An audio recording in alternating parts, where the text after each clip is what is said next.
Hey, everybody, I don't know about you, but as you've watched out over the world, the war in Russia and Ukraine is not just isolated to Eastern Europe. It's spread all over the world, and you can see it in market instabilities. You can see it here. People who do not think that that war is affecting you, all you got to do is look at gas prices. You look at your food prices. You see the global change that has happened. But you know something that's also affected investments as well. And I've said all along, legacy precious metals is your navigator. They're the ones that see you through to get to the next level. The good news about this is even with market volatility, market instability, you've got options. And gold prices are rising as investors turn to gold. And gold presents a hedge against this inflation and that protects you against the weakening dollar, which we are seeing. Legacy Precious Metals is the only company I trust to deal with gold and silver and the other precious metals. You need this investment. You need this as part of your portfolio to keep you buffered from what we're seeing in the world, war and volatility in the market. This is where you need to be. Call Legacy Precious Metals today. Be proactive about this. Get on board with it. Call them at 866-528-1903, 866-528-1903, or you can download their free investor's guide at legacypminvestments.com. legacypminvestments.com, your navigator in a volatile world of investments. Do you want to listen to a podcast? By who? Georgia GOP Congressman Doug Collins. How is it? The greatest thing I have ever heard in my whole life. I could not believe my ears. In this house, wherever the rules are disregarded, chaos and mob rule. It has been said today, where is bravery? I'll tell you where bravery is found and courage is found. It's found in this minority who has lived through the last year of nothing but rules being broken, people being put down, questions not being answered, and this majority say, be damned with anything else. We're going to impeach and do whatever we want to do. Why? Because we won an election. I guarantee you, one day you'll be back in the minority and it ain't gonna be that fun. All right, everybody, welcome back to Doug Collins Podcast. Great day today. Cancel culture's everywhere. I mean, all you got to do is look around. You say the wrong word, tell something that you've been saying for years and somebody gets offended. I mean, it's just a part of what we're dealing with nowadays. The question is, though, do you deal with it or do you shrink from it? We're going to have a great conversation today with Wesley Donahue. He's with Push Digital, also with Lauren's group. He's written a new book, and I got it right here. We're going to put a link on the podcast to it so you can get to it. It's called Under Fire, 13 Rules for Surviving Cancel Culture. But he's also a lot of different things we're going to get into today. It's good to have him on. But if you're tired like I am of sort of being, timid about everything that goes on and then either having to, change who you are, change what you got going on, there's ways you can deal with it. This book talks about it. Wes, glad to have you on the podcast today. Hey, man. Thanks for having me. It's always good. I mean, I watched something on one of the social media accounts as we get started today, and it just sort of summed up as I was running this morning thinking about this podcast, and it came up, do you think it was a video and it showed a cancel culture, sort of this mentality, and this lady on the video said, it all started when we took the competition out of life. And she made the point, and she was making a point about, kids and being, whining that everybody makes the team, everybody gets a participation trophy, just this idea that that there are some winners, there's some losers, and there's some reasons you get there. I mean, is that sort of what you're seeing a little bit across the board? Yeah, I'm seeing that. I can't say that's the primary cause of it or that's where it started, but, you definitely see the softening of America and thus the softening of the individual, which is what I think is a massive problem. Whenever you're talking about the softening of our culture or the softening of what I think is humankind in general, I definitely think that's a problem and part of why we're seeing cancel culture. And there are actually multiple things that are kind of converging that are causing this, which we can go into, but that's definitely part of it.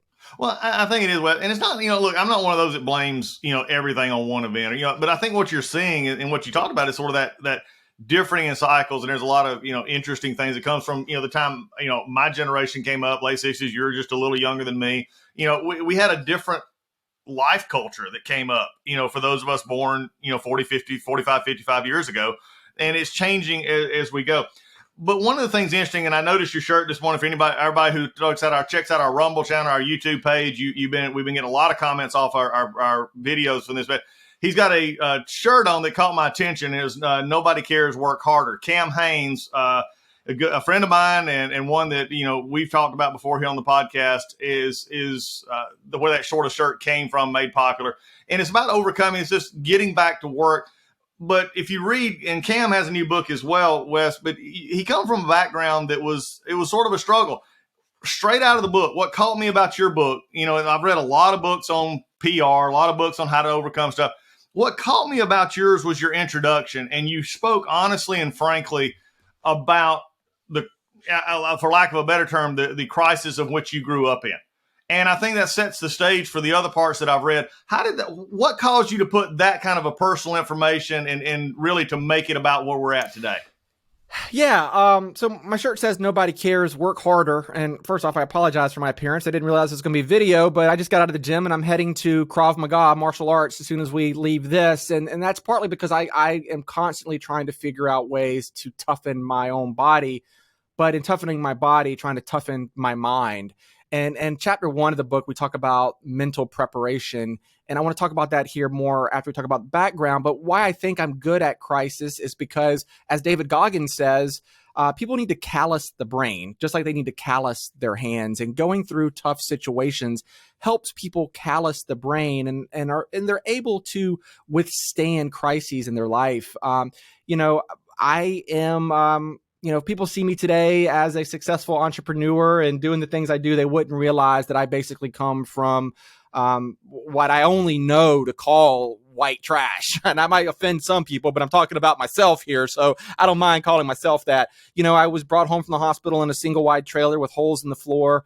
My parents had a very, very abusive marriage. My dad beat my mom regularly in front of us. I tell the story in the book of how he once put my mom, after beating her, in the trunk of our car, drove her down a dirt road, dragged her out by her hair, put a shotgun in her mouth, and told me and my sister to say goodbye to her. And there are many more stories where that came from. When my mom finally did leave my dad was in and out of prison for selling meth. He eventually died because of his meth addiction. And then my mom, raised us as a single mom in Section 8 housing, on welfare, food stamps, Medicaid, every kind of government subsidy. And that is how my conservative ideology really formed, living in it and seeing it, which we can also talk about in depth if you want. But my mom developed a degenerative back disease, the doctor said, from the beatings that she received. She became addicted to opioids and was one of the people that we see succumbing to the opioid epidemic. She died of a fentanyl overdose. My little sister found her dead in her bed. So, my life, especially my childhood, was just one crisis after another. And I think that really gave me this ability to deal with these tough situations in a way that I think a lot of people can't, and that maybe a lot of people would crumble. And I think that's why I'm good at politics. I'm not great with a lot of things in life. I always joke, I'm not the smartest, I'm not the best looking, I'm an endurance athlete, so I'm not the fastest, I'm not the strongest, I'm a middle of the pack athlete. And it's like, God gave me this one gift of being able to endure tough things by putting a lot of obstacles in my way as a youth. Well, it's sort of interesting. We brought up Cam, we brought up David Goggins, and again, it's very similar. You do get toughened to the things that you're in a part of. Whether you had, for me, I had the opposite. My childhood was very, for the most part, normal and stable. I had a state trooper for a dad. My mom worked. They were together 50 something years. But as I've grown into adulthood, getting into politics, getting into being a pastor, going to Iraq, dealing in those areas of where you're out there, you're raw. War zone, you're dealing with death, you're dealing with it when you're, I worked with firemen and death notification and dealing with, you get to where your body, and I've noticed this, and I wonder from your perspective, I've noticed there's a lot of things in my life, if I ever just sat down in a quiet room, I just don't really want to unpack. I'd rather have that scab for the last 25 years on certain events just to stay there, but it makes us tougher so that when the next crisis comes, it's not like you've ever seen it before. And I think I see a lot of people nowadays, when crisis comes in their life, they've never experienced it before. And it's such a new shock to the system. I think one of your book, I think is probably a great time. Is that something you're seeing nowadays? We're not understanding how to deal with certain situations? Yeah, man. I think part of cancel culture is because America's almost in a too good a place right now, right? It's like Maslow's hierarchy of needs. And whenever you've got you've been in war zones, so you've seen people really suffering, right? Once you have your safety and your food and, shelter, and you have those basic needs met, then you take a couple other steps up the rung and everybody's got a job and everybody's doing well. And the employment market's so good that employers can't even find people. When things are so good, people start looking for things to complain about. And I could tell you that from someone who used to have to pick up pennies and dimes on the side of the street so mom could put gas in her car to go to cosmetology school to feed us. When you're worried about those kind of things, you're not worried about what someone tweeted last night. You don't care what Joe Rogan or Dave Chappelle said, right? You don't care about those things when you got real problems. And it seems that America has become so comfortable that people don't have real problems. And I was watching a documentary last night, and people were talking about how America's fallen apart. Well, these people have obviously never done any kind of reading of world history or even recent world history like the 60s and the turmoil America was going through in the 60s, where there were riots on the street every day and political leaders were getting assassinated every other month. And it's just that now America's become so comfortable that anytime there's some sort of divisiveness or problem, people hunker down. They're scared because they haven't gone through it before. And I think it's necessary for human beings to have really tough experiences in their life so that they can deal with other tough experiences. And taking politics out of the equation, you might get a divorce, or your kid might get sick, or you might get cancer. Like, we're all just humans going through a human experience. And at some point in our life, we're all going to have something that happens in our lives that we're going to have to deal with. And it just seems like we've gotten to this point where people can't deal with anything because they've just had it so good for so long. Yeah. Well, and you see it. I mean, you see it reflected in campuses, where you have the quote safe zones. You have places where you don't, it always kills me. And being an attorney, being in DC, all these people, scream, First Amendment, First Amendment. The First Amendment is not there for speech that you like. It is for speech that you despise, the things that really curl your skin. And yet we've repulsed from that. What's that saying that's going around right now, Wes? It says hard times make strong men make easy times make weak men make hard times. And I think when I first heard that, I said, that's a cute. But the more I've gotten to think about it, though, it really, what you just said is interesting. I want to go back to something before we hit the book real quick. You made an interesting statement. We've seen this in others. I'd like for you to, as you said, unpack it a little bit. Going through the struggles of Section 8, government programs, the safety net version of a lot of these lives, it solidified I think your words were your conservative thought, your conservative values. Explain that, because the liberal world, and there's a lot in this world, liberal, conservative, they'll say that would just reinforce that, this is the way it ought to be. You came out with a different impression. Unpack that a little bit. Yeah, I don't want to call myself a moderate because I'm actually very conservative, but when it comes to like the welfare state, I'm actually somewhere in the middle. I'm a Republican who believes that it is necessary, and that as a culture, we are called, even as a Christian, we are called to take care of those who can't take care of themselves. And I believe we need a safety net to catch people, to help them. But that safety net has to be temporary, and we have to be able to take those people that are hurting and teach them and train them and help them get back on their feet. And I remember asking my dad one day why he never went to work, and he was trying to be, I think, loving. And he said, "Well, buddy, government pays me to stay home with you all day." And I think he was trying to be nice, but as I grew up, what I realized is that because he got these checks to sit on his butt all day, I remember he was just chain smoking cigarettes, sitting in a recliner, watching TV all day, and then getting bored and doing drugs and becoming a drug addict, then eventually selling drugs. And I saw that all around me. I saw it. And when government's just paying you to sit on your butt, they're incentivizing laziness. And I think it's a really bad place to put people. So I think America has to have a mechanism in place to help people, but that has to push them to do better and not force them into a position that they're stuck forever. I can say that. Well, moving to the book, and this is one of the things. With all of your life experiences and seeing how you're a conservative, you work in politics, you work in corporate crisis, issues.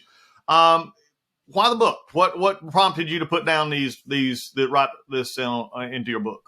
Yeah, so we have one of the largest Republican digital agencies in the country. And a few years ago, we were picked up by SeaWorld because they realized they were in a political fight after being, blackballed by PETA after that Blackfish documentary went viral on Netflix. And from that, we started picking up a bunch of corporations, Home Shopping Network and Sears and Kmart as they were going through their bankruptcy, Home Shopping Network and QVC as they were going through their merger, and then a whole bunch of folks I can't even mention because we were helping them through crisis and I was under NDA. But then I ended up getting canceled for some things that I tweeted, and I had a bunch, and I own a brewery here in town. I'm a serial entrepreneur, not just in politics. I own 2 breweries. And I said something on Twitter that forced a group of people to start protesting my brewery. We were on the front page of the newspaper for 3 days, and I was able to overcome my quote cancellation. But then I started seeing that this cancel culture movement went from corporations and celebrities and politicians, and it started going down to like the normal individual, like a cop who did the wrong thing or the teacher who said the wrong thing. So I decided to write the book so that I could give lessons to not just the people at the top, like the celebrities, but the people in the middle, like the small business folks or mid-business folks that might find themselves in a position like I was in, or even the individual like the cop or that teacher. I wanted to give them some guidelines to help them survive, because I'm telling you, as someone who's gone through it, it's really emotional. It's really hard. We don't talk about what it does to the person and to their family, and I think that's really sad. But like I said earlier, we're all just humans going through a human experience. We occasionally screw up, and I wanted to be able to help those people that do screw up but want to get back on track. And by the way, this is also a good time to pause. Sometimes they don't screw up. Sometimes they're just voicing an opinion, and someone else thinks they screwed up. Sometimes people really do screw up. Sometimes they just might crack a bad joke. They didn't say anything wrong. And then sometimes you actually are someone who deserves to get canceled, like Harvey Weinstein. Yeah. Oh, yeah. Well, and I think that's, the problem I'm seeing, though, is we're seeing more and more of there is the tolerance level for others only exceeds as far as I'm comfortable with. In other words, if you're close to me or I like your positions or you're there, I'll accept up till here, but I won't accept more. When did this become, because what I'm seeing in with this cancel culture issue in the mindset is that it's no longer like, for instance, if I didn't like your brewery, I just wouldn't go to your brewery. Okay. I mean, if you made me mad, I just wouldn't go. When did we take the next step over in what I'll see is this sort of radicalized cancel culture, if you would, into where it's no longer just, okay, I don't want to deal with you, I don't like what you say, but I want to punish you and make everybody else punish you as well? Yeah, I think it's actually been going on for longer than we all think, because cancel culture has become a popular term. I can remember even 2 decades ago this was happening. And the other thing I say often on podcasts or in the book is we unfairly blame this all on liberals. Now, I would venture to say that cancel culture is 60 or 70% liberals.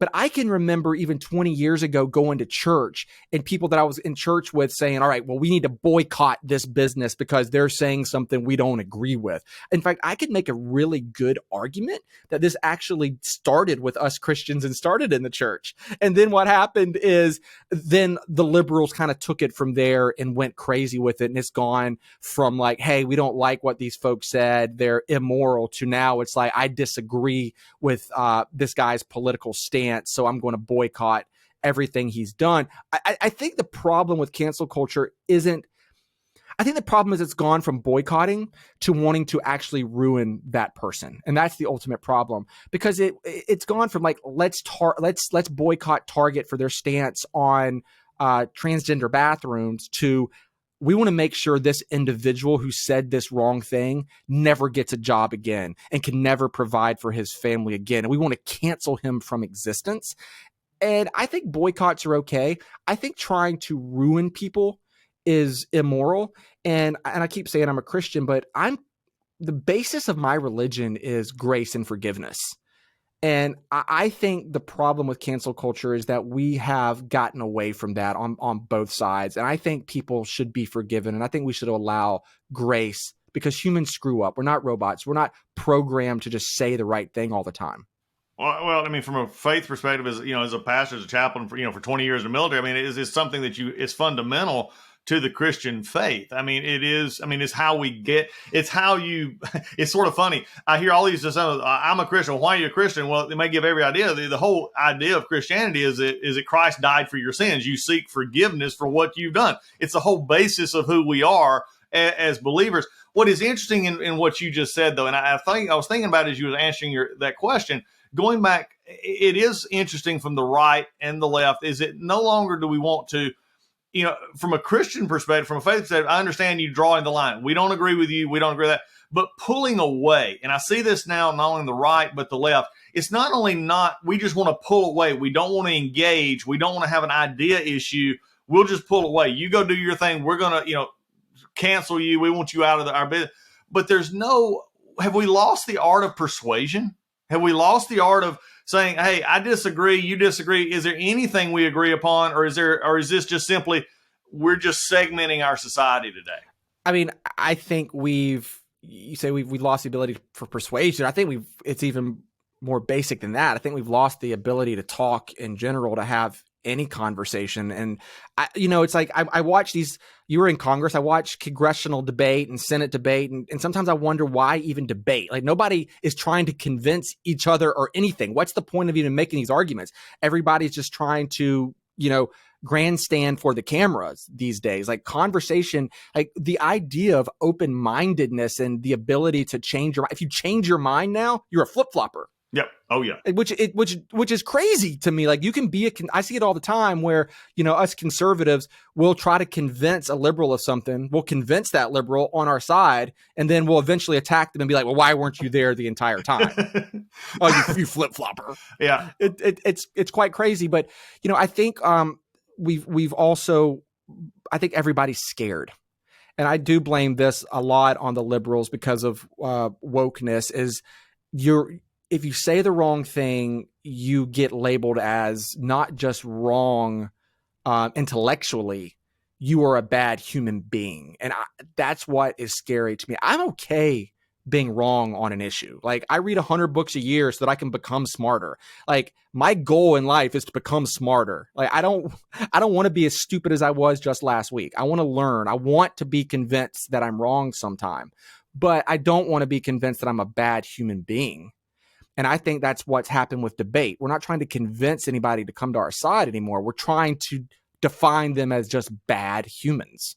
And I think that's scary. I mean, look at the abortion debate right now. Like, there's no nuance in it, right? You're either one of two things. You want to kill babies, or you want to lock women up in your basement and make them subservient. Like, do you hate women or do you hate babies? Which one is it, right? So, and we're not trying to convince someone to come to our side. We're just trying to label them as bad humans. You hate babies or do you hate women? Yep. Well, one of the things that's interesting there is, and I speak to a lot of groups still, and I'm often, confronted if I have questions or if I take questions. And, and again, speaking as a former member of Congress, but even as a member of Congress, I go to groups and they would say, why are these people, so terrible? Why they're, and it's the evil. They're now taking the political positions and we're classifying them as evil or bad instead of just, hey, look, you're wrong. And I think that's one of the issues that I see a great deal of that's a problem here. And in looking at that, one of the things is, and I've asked this question of a lot of folks, and I'll ask it of you.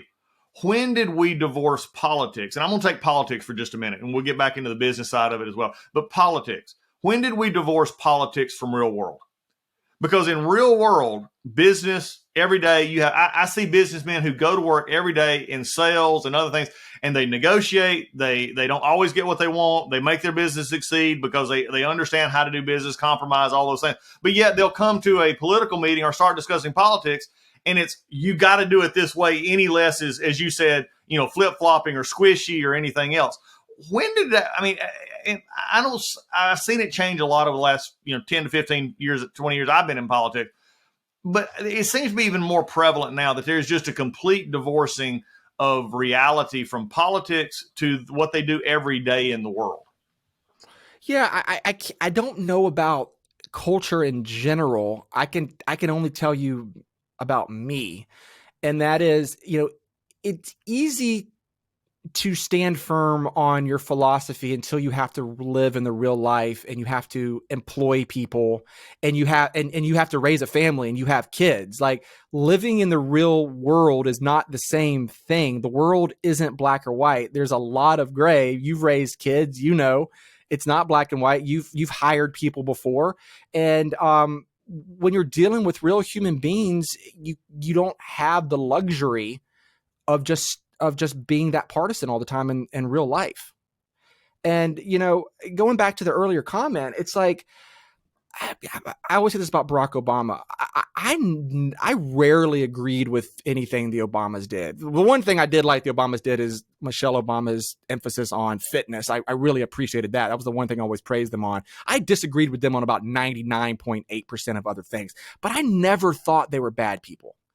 I never did. Now, I think Nancy Pelosi's pretty corrupt, and I see other politicians that are, I think, pretty corrupt, but I always respected the Obamas, and I thought they were probably good people, despite not knowing them.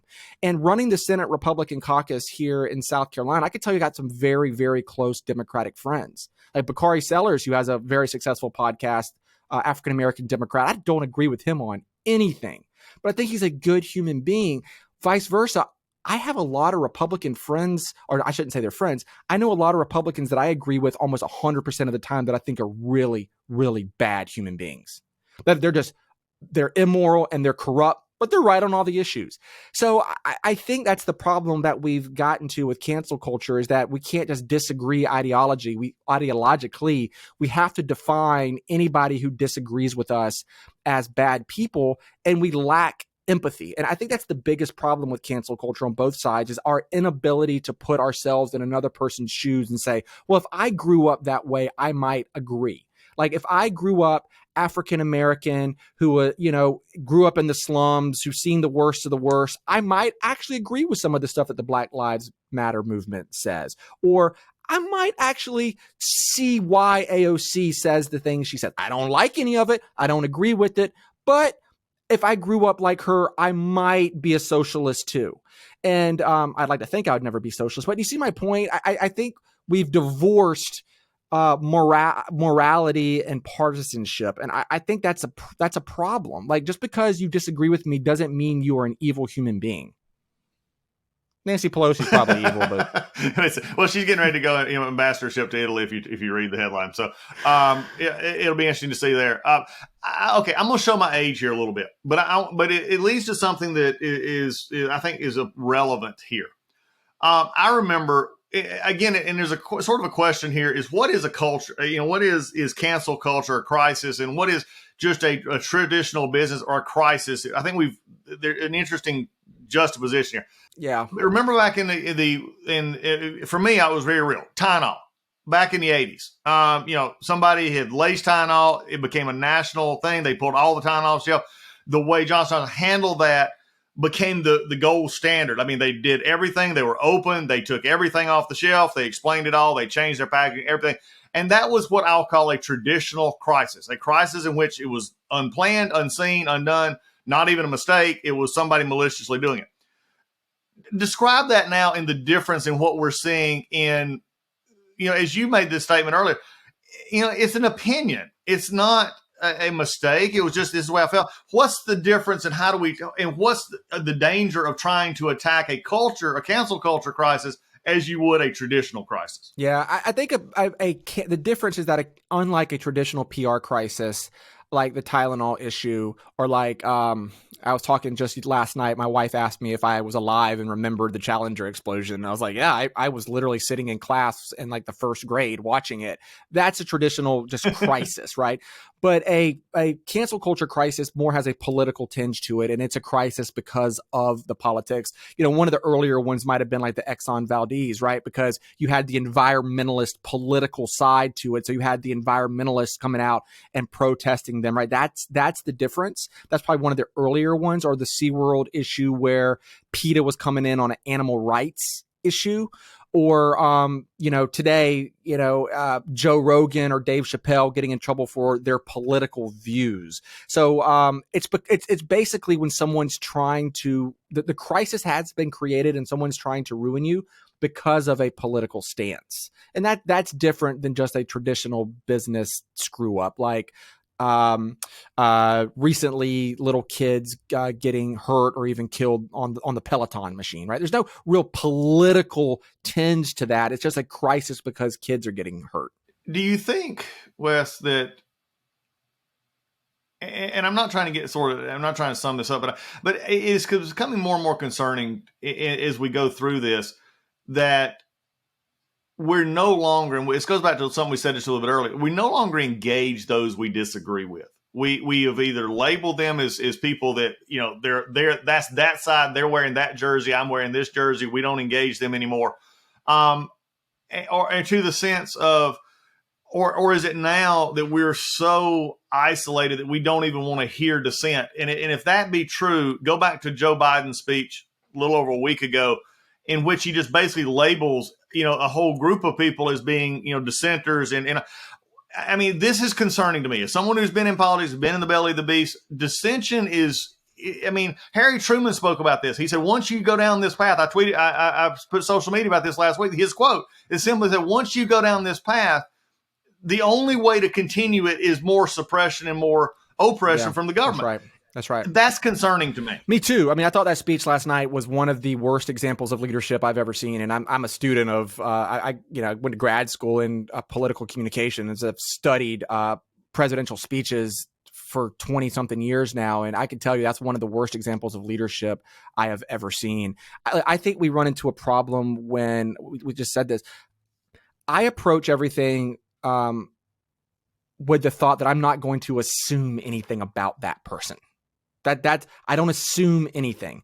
Just because I disagree with them, I'm not going to assume that they are a bad person. Just like I just said about the Obamas. I don't know the Obamas. They might be corrupt and evil, but I'm assuming that we just disagree on these issues because they grew up different than I did. That's where he screwed up the other day, right? He is assuming that just because these people agree with Donald Trump, then they're horrible people that want to ruin the nation. And that is a bad, bad, bad trait in leadership. You can't lead assuming the worst of people. You just can't. I just try to assume the best in people and just say, I'm going to have some empathy for this person and just assume they grew up different than I do. They have good intentions in their heart. They're not evil people. And maybe that's too big of an assumption in today's world. But I think the only way we're going to move America forward with any sort of positivity is just assume even the people we disagree with are coming at it with, good intentions. It is one of the things I do on this podcast regularly. I every month or so, I'll take what I consider great speeches or memorable speeches, either final farewell speeches of presidents, inaugural speeches of presidents. I've done, I even have done, I've broke down the Ronald Reagan's, Destiny speech, those kind of time for choosing speech and these others. And it's great when you go back and you look at these and you break them down into what they actually are. What is amazing to me is I've done about 8 of these, and Republican, Democrat, even Whig, back to Washington. And there's current themes that always seem to go through those about coming back to common values, common issues that we all understand. Did it surprise you, now with your background in political communication, did it surprise you, and this was a surprise to me a little bit, it wasn't traditional speechwriters that wrote that. What I would assume that from political speechwriters. Did it surprise you when you found out that John Meacham, who has written some wonderful books and done some, was actually had a hand in writing that speech? I am shocked. I've read almost all of Meacham's books, and I'm a big fan. And you're surprising me with that. I had absolutely no idea. My guess is maybe he wrote an original draft and someone turned it into a campaign speech, because that's what that was. Right. That wasn't a presidential speech. That was a midterm speech strictly for these U.S. Senate races and these U.S. House races. That's all that was. But I am very shocked to have heard that. It was interesting. He actually, and from what now is coming out a little bit more, he's been actually influencing more and more of those. And it seems his name comes up in more and more of the more inflammatory speeches. And like I said, I've read everything. I sat next to him one day and it was interesting. We debated back and forth. It was in 2019, I can't remember, maybe 2019. And he and I sat at a lunch together, and it was sort of tense. And then he spoke before me. And this was interesting. It's my first glimpse of this. He spoke before me at this book publishers group and just trashed the administration. It was really, harsh. And Republicans in the mindset. I spoke after him and I got up there and I said, undoubtedly by the previous speaker, I must still have horns that I need to shave off. And it just sort of broke the ice with the entire group. It was just a real weird, interesting thing. But this is where I'm getting at in this sense. Is there a way to crawl out of this? Or are we just on more or less a death spiral that is going to take a major, and I've heard this before, I hope and pray, living through, sort of funny, you said you were in school in the Challenger. I was in college, almost out of college. These events in life that shape us, and 9/11, we think about these. I had somebody tell me the other day, an older person, say that the only way we're headed out is that there's got to be just a giant crisis in our country this beyond any party. I don't want to see that happen. Is there a way out of this, or are we stuck in this mode for a while? I've thought about this question so much, and I wish I had an answer. I try to build myself as an expert on some of this, but the truth is that I just don't know. The difference between now and 9/11 is the proliferation of social media. And, I created one of the first Republican digital agencies in the country. We've been very successful. We've won a lot of races. We're going to win a lot of races this year. But I used to go on those panels in the beginning that Google and Facebook would have. And I was so naive, Doug. I would go on there and talk about how, for the first time ever, we have all of humankind's knowledge at the tips of our fingers, and we're going to be able to communicate with people all the way on the other side of the world, and we were going to come together and solve the world's problems. And I really honestly thought that. And God, could I have been more stupid?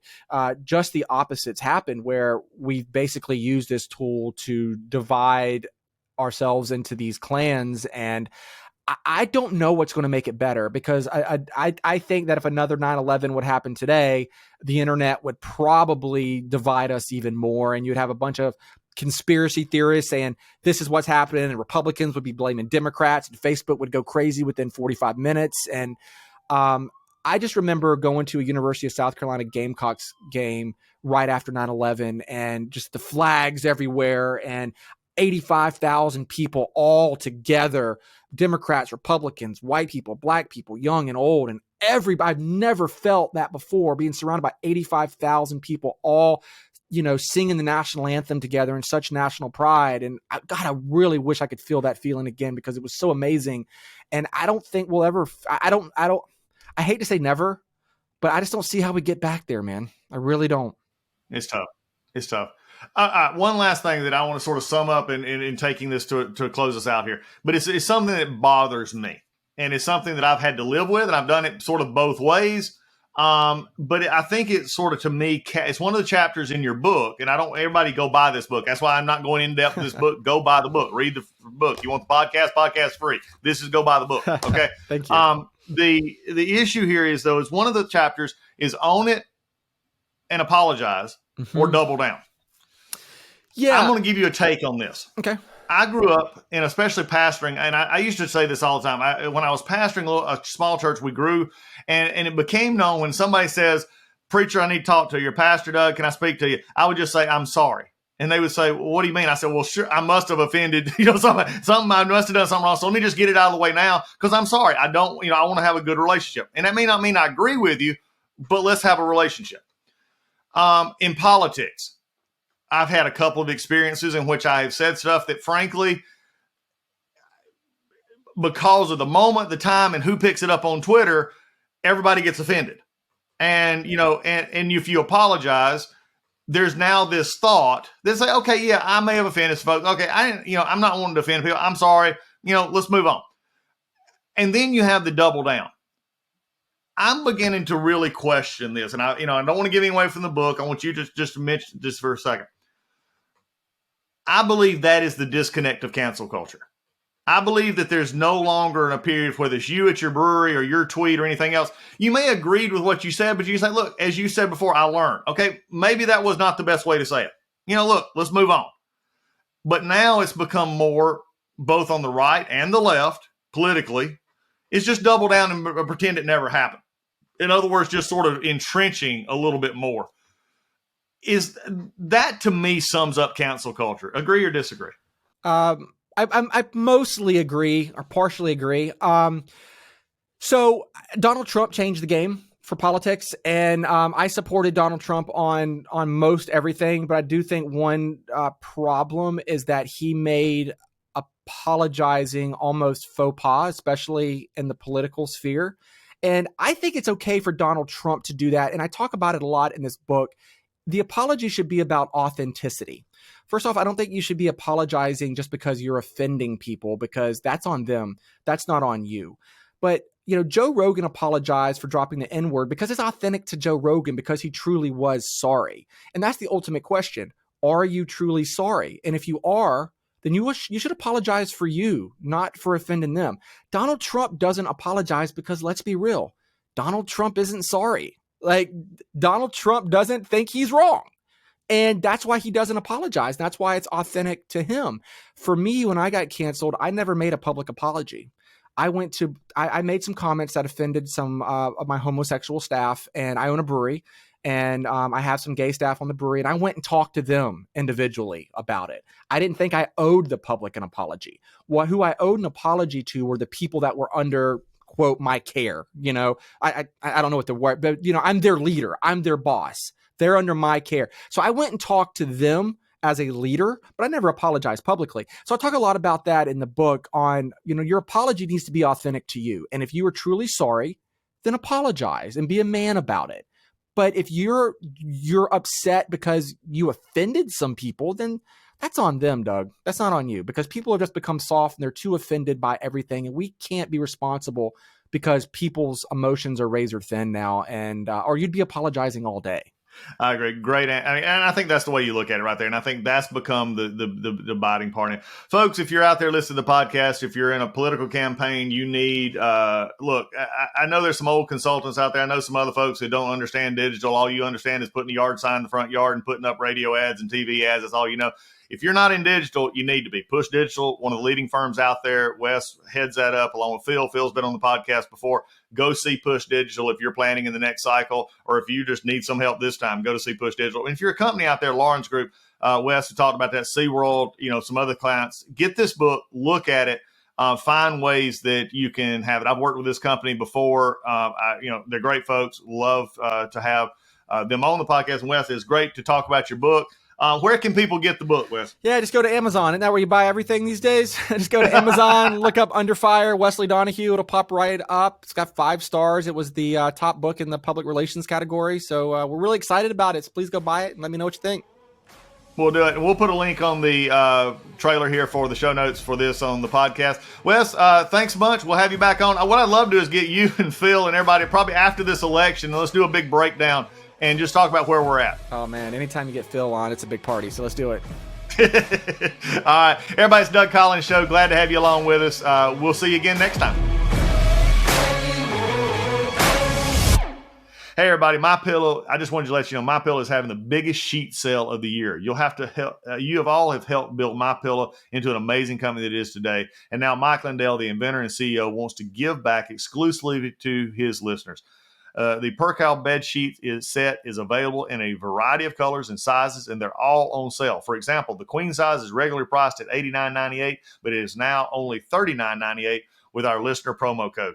Order now, because when they're gone, they're gone. You're not going to be able to get it. These Percale sheets are breathable. They have cool, crisp feel. They come with a 10-year warranty, 60-day money-back guarantee. Don't miss out on this incredible offer. There's a limited supply, so be sure to order now. Call 1-800-986-3994. Use the promo code Collins, COLLINS, or you can go to mypillow.com, click on the radio listener square, and use the promo code Collins, COLLINS. Lisa and I sleep on these sheets every night. You will want to have them as well. They're a wonderful product. Go right now, either 800-986-3994, code word Collins, or go to mypillow.com. Also use the code word Collins to get this discount. You will not regret it.